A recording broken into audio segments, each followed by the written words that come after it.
Salut les devins, c'est Saikyu. On se retrouve aujourd'hui pour mon résumé complet en français du chapitre numéro 72 du manga Boruto. Les images vous sont fournies par mes soins, par mes propres sources que je remercie. Elles ne sont donc pas issues des leaks qu'il y a pu avoir à droite et à gauche. Et le résumé traduit en anglais nous a été fourni par Abdul et Rocha Luna. Leurs liens sont en description. Et je m'empresse alors de vous le retranscrire et de vous le traduire directement en français. Nous reprenons donc Boruto après cette pause qu'il y a eu le mois dernier avec un chapitre qui s'appelle Petit et utile. Alors je suis sincèrement désolé si ça vous ramène à quelque chose dans l'ordre du privé, mais tel est le titre de ce chapitre. Le chapitre s'ouvre en fanfare avec une page de couverture absolument magnifique sur Momoshiki, et préparez-vous car vous allez en avoir votre dose durant ce chapitre-là. En tout cas, l'ouverture du chapitre est sur une salve de dialogue entre Kawaki et Shikamaru. Ils discutent à propos du Kama que Amado a implanté à Kawaki, et ils ne sont pas vraiment d'accord. Kawaki considère que Amado doit mourir et qu'il lui a apposé ce Kama sans lui demander de manière forcée et que donc Amado a ses propres plans. Tandis que Shikamaru est un petit peu plus doux, alors que d'habitude il ne pouvait pas se blairer ce fameux Amado, et dit que peut-être il faut laisser un bénéfice du doute à Amado en disant qu'il aurait peut-être planifié cela vis-à-vis de quelque chose d'un petit peu bénéfique, que ça soit pour lui-même et pour le village. Naruto perçoit une différence dans la façon de s'exprimer de Kawaki, comme si la perte d'Amado ne signifiait rien pour lui. Kawaki est donc à la fois fâché de ce que lui a fait Amado, mais aussi il considère que Amado ayant été enlevé par Code, il est déjà mort vu que la limitation des pouvoirs de Code a sûrement déjà été levée. Mais ce dédain de la part de Kawaki ne plaît pas à Naruto, il lui dit directement de ne pas parler comme ça, et c'est alors que la tension monte un petit peu entre Kawaki et Shikamaru. Kawaki estime que Shikamaru doit être heureux de la disparition soudaine de Amado, ce qui va totalement énerver Shikamaru. Naruto va devoir s'en mêler et devoir séparer les deux, et il va surtout sermonner Kawaki en lui disant d'arrêter de tenter d'échauffer les esprits de la sorte. C'est alors qu'un genin entre dans la pièce et va informer Shikamaru qu'il y a un appel important pour lui, et qu'il provient de... Shikamaru est absolument choqué, rien que de savoir qu'il est encore en vie. Nous voyons alors désormais Amado en train de téléphoner à Shikamaru. Il est dans une sorte de cabine de station d'appel publique près du pays de la neige. On y constate que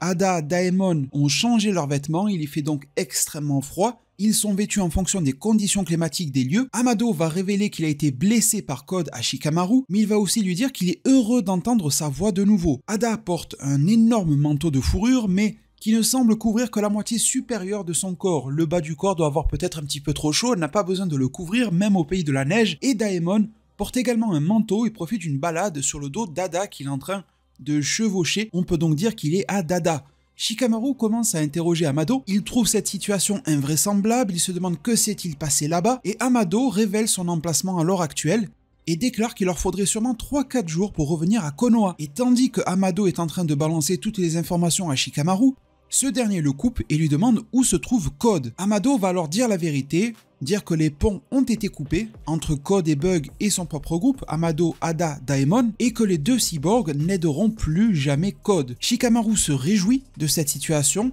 Il reste malgré tout soucieux et dans le doute en disant « Si ce que tu me dis est vrai, c'est une bonne nouvelle », il ne croit pas totalement Amado sur parole. Amado va réitérer ses propos, va réaffirmer que réciproquement Code et Ada ne céderont plus et que Ada veut rejoindre Konoha.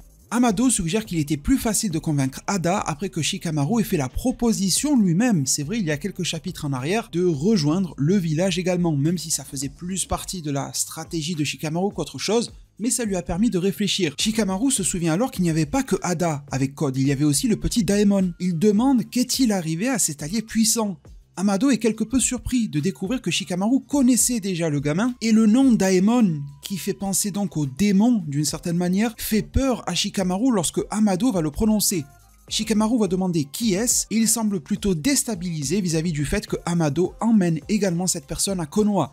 Amado explique rapidement que Daemon est le frère de Ada, et qu'il lui donnera plus d'informations lorsqu'ils arriveront au village caché de la feuille. Amado interroge alors également Shikamaru et l'informe qu'accepter Ada signifierait également accepter son frère Daemon. Il faudrait recueillir les deux, on ne peut pas les séparer. Shikamaru reprendra un petit peu du poil de la bête, dira que Amado n'a aucune autorité, et Amado clamera que la seule réelle autorité et priorité est Ada en cette circonstance, sous-entendu que si Shikamaru la rejette, elle pourrait donc devenir une ennemie ou se rallier à nouveau à Code, et donc vaut mieux l'avoir dans son escarcelle à Konoha, quitte à accepter le gros lot avec Daemon, que de la laisser naviguer en tant qu'électron libre. Amado continue d'informer Shikamaru, surtout à base de mauvaises nouvelles. Il lui dit que Code est devenu beaucoup plus puissant, il s'est affranchi de ses limitations. Alors Amado va quand même essayer de tirer le bon des choses dans cette vague de noirceur auprès de Shikamaru, et lui dire que oui, Code est plus fort, et donc Amado suggère que son groupe s'étant disloqué, il perd cette force d'attaque avec Ada et Daemon,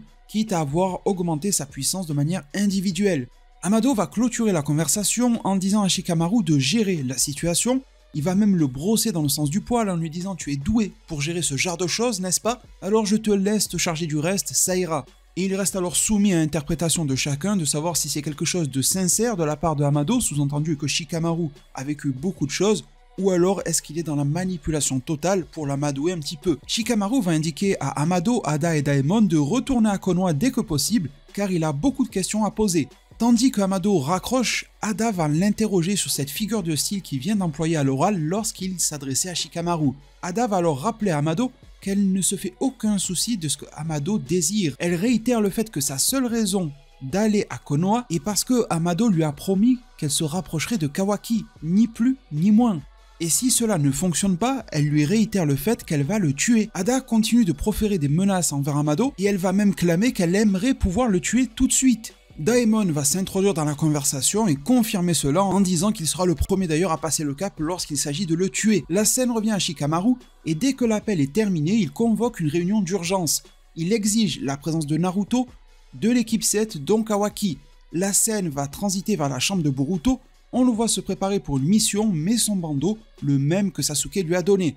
Alors qu'il commence à quitter sa chambre, il touche sa marque au niveau de la poitrine mais il n'y a rien de particulier d'inscrit. Boruto s'apprête à partir, Hinata l'appelle et lui pose des questions sur sa mission et Boruto lui dit que Shikamaru vient de l'appeler. Hinata semble bouleversée et s'inquiète constamment pour la sécurité de son fils. Elle commence d'ailleurs même à pleurer pour ce dernier. Elle se demande à chaque mission s'il finira par revenir et s'il n'y aura pas une fois où elle attendra son retour indéfiniment en vain. Himawari est un petit peu plus en arrière-plan, elle regarde et surtout écoute la conversation mais ne dit rien. Boruto déclare qu'il connaît les détails de la mission mais c'est quelque chose que seule l'équipe 7 peut faire. Il dit également à sa mère qu'il est un dur à cuire, qu'il a même déjà connu et goûté à la mort une fois et qu'il a même réussi à revenir en bonne santé. La fois où il y a donc eu la résurrection de Momoshiki en quelque sorte. Donc, il la rassure en lui disant que à coup sûr, il reviendra. Hinata n'arrive pas à le croire et lui dit de faire attention. Lorsque Boruto sort de chez lui pour partir en mission, quelque chose ne va pas. Il se retourne et voit Momoshiki se tenir devant lui. L'atmosphère change, un vent semblable à un nuage commence à souffler autour de Boruto et Momoshiki, suggérant qu'une fois de plus, le temps s'est arrêté et qu'il n'y a que eux deux. Momoshiki semble souhaiter parler à Boruto. Il revient sur les promesses que Boruto vient de faire à Hinata en lui disant que ce sont sûrement de fausses promesses et le fils de Naruto est même confiant face à Momoshiki en lui disant qu'il ne peut plus se réincarner. Alors combien de temps restera-t-il accroché à lui comme un parasite? Momoshiki en retour tente de prendre l'ascendant psychologique et lui demande « Combien de temps, Boruto, comptes-tu tenir à cette vie dénuée de sens, sachant que ton avenir est plein de désespoir ?»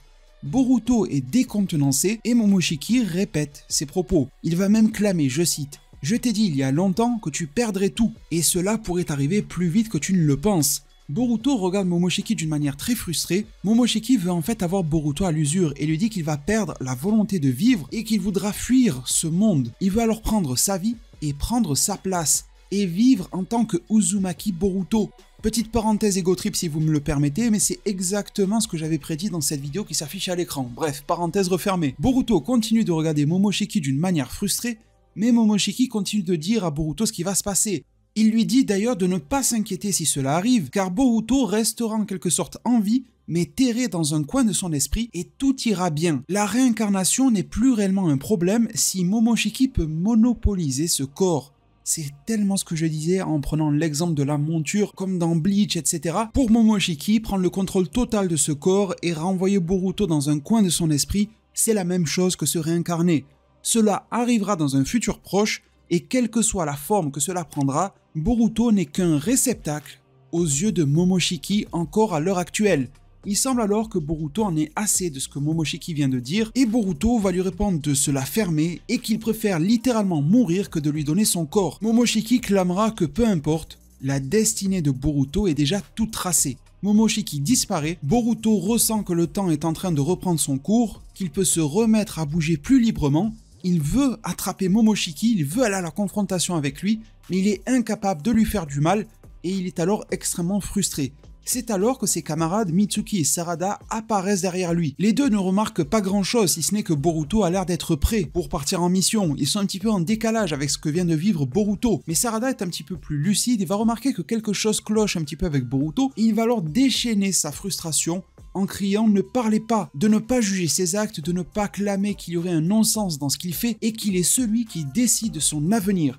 Sarada est un petit peu choquée, elle recule d'un pas, elle a peur, et d'ailleurs on ne peut pas lui donner tort vu le jeu des chaises tournantes qu'il a avec Momoshiki. Si jamais Momoshiki venait de prendre le contrôle, il vaut mieux prendre un pas de recul, voire même plusieurs, mais elle va quand même l'interroger et le trouver différent. Boruto va laisser en plan ses amis et va directement bondir vers le bureau du Hokage. Pendant ce temps, Mitsuki garde son calme et, à vrai dire, c'est comme s'il comprenait Boruto. Il dira que même s'il meurt une fois de plus et se transforme en Otsutsuki, il sera peut-être encore Boruto. Une forme d'espoir sommeille en Mitsuki, la lune de Boruto. La scène repasse à Himawari, qui est très inquiète de la conversation qu'elle vient de capter entre sa mère et son frère, et elle va dire à sa maman qu'elle veut devenir ninja pour pouvoir justement aider et protéger son frère. Elle aimait donc ce désir malgré son jeune âge. On n'en saura pas plus, mais ça tend une petite perche pour l'avenir de Himawari.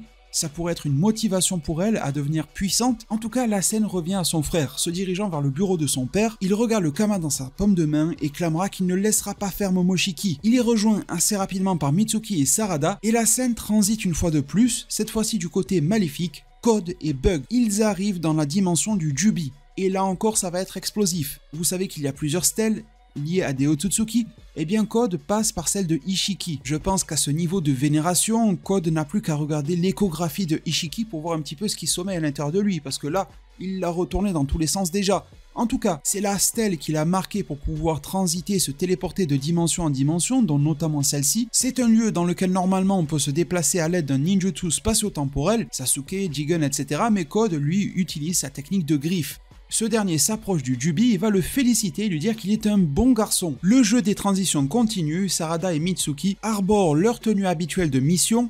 Code va alors rebondir et dire que Sasuke ayant perdu son Rinnegan, il n'est plus une menace pour entrer dans cette dimension. Il mentionne également que Boruto et Kawaki sont des Otsutsuki à part entière et pourraient bientôt être en mesure d'utiliser le ninjutsu spatio-temporel. Et donc ce lieu pourrait ne plus être un havre de sécurité pour eux. Code va révéler à Bug qu'il ne s'attendait pas à ce que Daemon soit aussi fort et qu'il ne s'attendait pas à être battu par lui alors que même ses limiteurs ont été levés. Et Code, malgré son désir de vengeance, reste très calme, ce qui étonne Bug. Et surtout, il va commencer par dire qu'il veut ajuster la taille du Jubi, du démon à 10 queues, pour qu'il soit plus maniable, plus gérable. Code va regarder droit dans les yeux le Jubi, il va lever ses bras et soudainement les marques de griffes de Code vont recouvrir le monstre. Elles vont alors venir le presser, l'oppresser, pour qu'il devienne de plus en plus petit. Au final, il semble réellement que ce soit le pouvoir contenu dans les 10 queues du Jubi qui est divisé et qui va être distribué dans une forme d'armée qui peut rappeler un petit peu les Zetsu blancs de taille humanoïde sont créés, avec un design un petit peu ressemblant à Jigen / Ishiki, notamment au niveau du visage. Code prétendra qu'il l'a fait en mélangeant son chakra avec un peu de fer issu de son sang. Cet exploit n'aurait pas été possible dans le passé, mais désormais avec son limiteur levé, il le peut. Lorsque ces soldats sont créés, on a réellement l'impression que de l'argile est manipulée et que quelque chose, donc ces soldats en sont modelés. Pour faire référence au titre du chapitre, Code dira alors que désormais, le Jubi est devenu petit, utile et ajustable. Le Jubi commence réellement à être décomposé, à être cassé. Ces Zetsu version 2022 prennent de plus en plus forme, ils sont de plus en plus nombreux. Ils sont recouverts de marques de griffes de Code, sauf que selon les personnages, les motifs diffèrent. Une nouvelle création de nouveaux êtres prennent vie et forme grâce au mélange des chakras combinés de Code et du Jubi. Ils commencent petit à petit à démontrer de leur pouvoir, dont notamment le fait qu'avec ces marques de griffes, chacun de ces Zetsu V2 peut se téléporter de l'un vers l'autre, étant donné qu'ils portent tous des marques de griffes, et ils peuvent également jouer ainsi avec le Jubi. Code finira alors par dire que c'est beaucoup plus petit et utile que le Jubi à ses yeux. On termine ici le chapitre en nous faisant remarquer que ces créatures n'ont pas reçu de nom propre pour le moment, en attendant que officiellement l'œuvre leur accorde un nom. La preview pour le chapitre 73, qui sortira le 20 septembre 2022, je vous rappelle que le mois prochain c'est Dragon Ball Super qui est en pause et non Boruto, nous dit que la structure du pouvoir a changé, et même si elle devient une force solitaire, elle avance dans une folie de vengeance avec le pouvoir de Code libéré. Mes très chers devins, j'espère que ce contenu vous a plu. Si c'est le cas, n'hésitez pas à mettre un maximum de pouces bleus, à vous abonner et activer la cloche des notifications. merci vraiment pour toute la force. On se décryptera plusieurs sujets très prochainement sur la chaîne. Prenez tous extrêmement bien soin de votre futur et à plus pour de prochains arts divinatoires.